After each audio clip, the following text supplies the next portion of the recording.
يابا يابا لما خسرت 20 من شاي. والله انا قلت بس هو انا عايز اديها ببلاش. انا عايز اديها ببلاش والله بس هو يا ابراهيم ما عنديش فصال يمه. انا ما عنديش فصال. انا كده يا كده انا واحد عن ايه؟ و10 جنيه كوم وزعلانين ده ب 40 جنيه في الربع.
ما كسرتي؟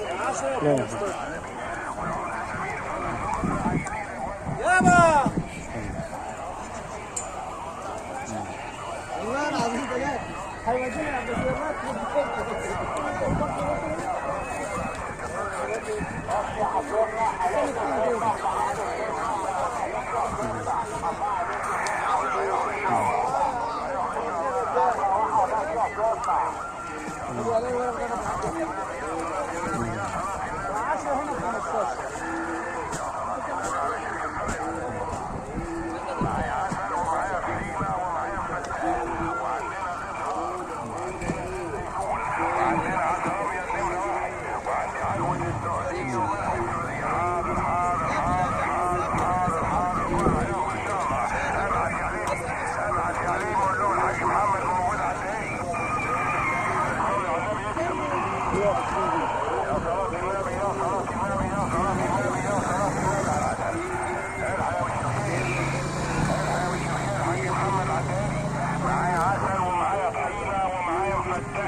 صلاة النبي